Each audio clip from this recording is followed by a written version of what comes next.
This is where it all began, a simple 40-gallon tank, single piece of live rock, and the first signs of life.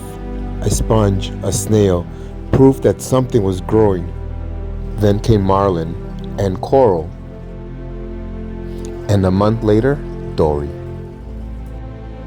I would sit there for hours just watching them, and that's when I knew I had to go bigger.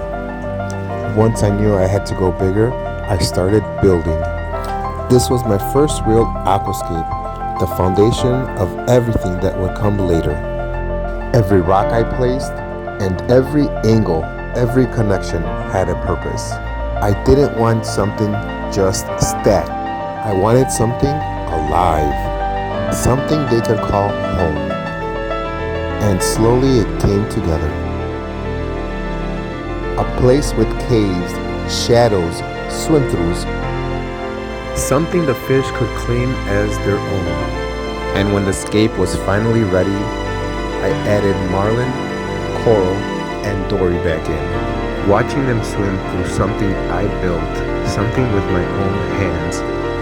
And that's when I felt it. This wasn't just a tank anymore.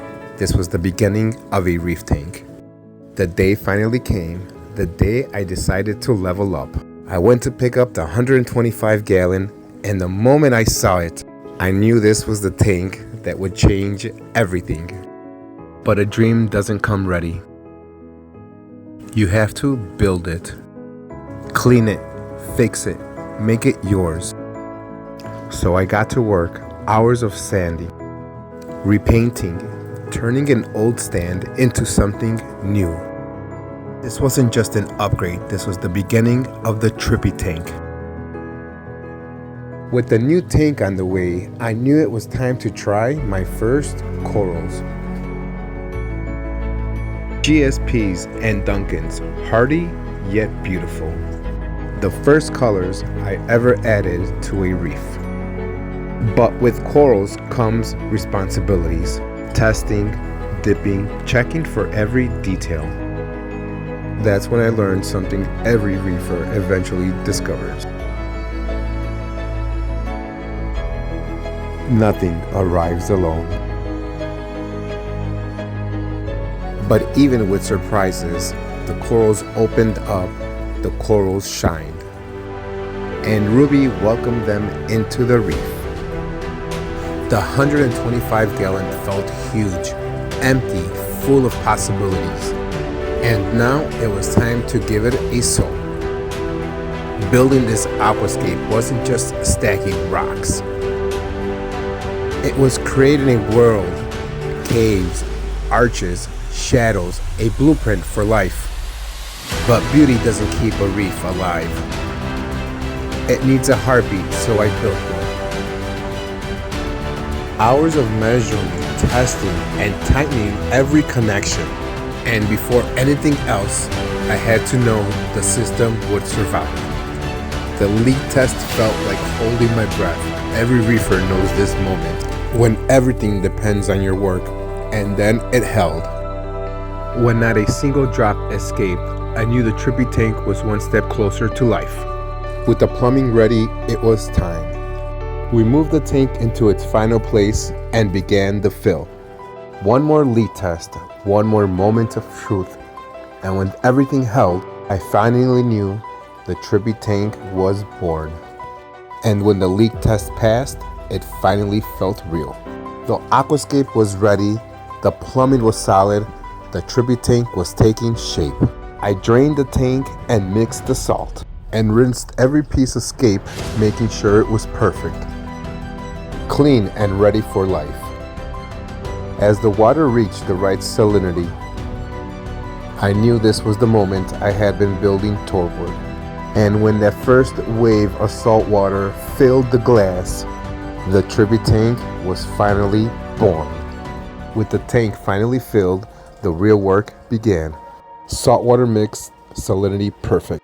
The trippy tank was ready for its first breath. I added the bacteria, the spark that starts every reef.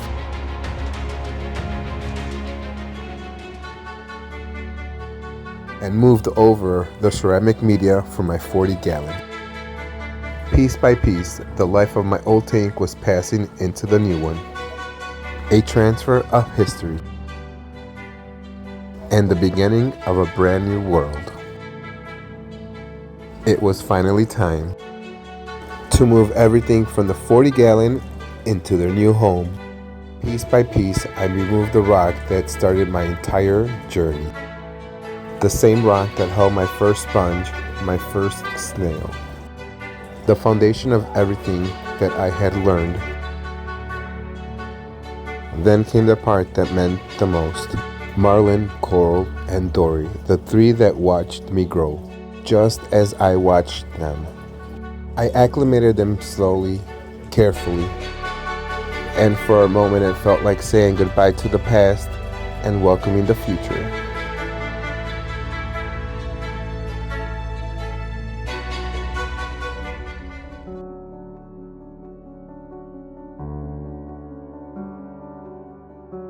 They were my fish I cared about, fish I raised.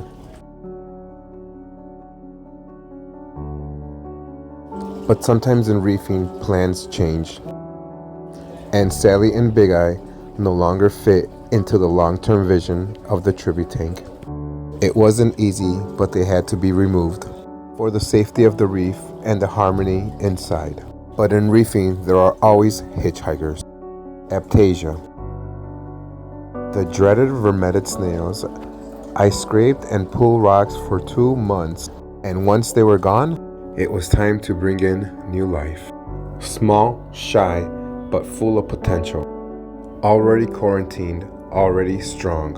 All they needed was a place to call home. And when the trio entered the 125, everything changed. Peace returned, balance returned, life returned. Colors brighter, corals opened fuller than ever, movement flowing like a living dream. And after everything, the trippy tank finally became what it was meant to be.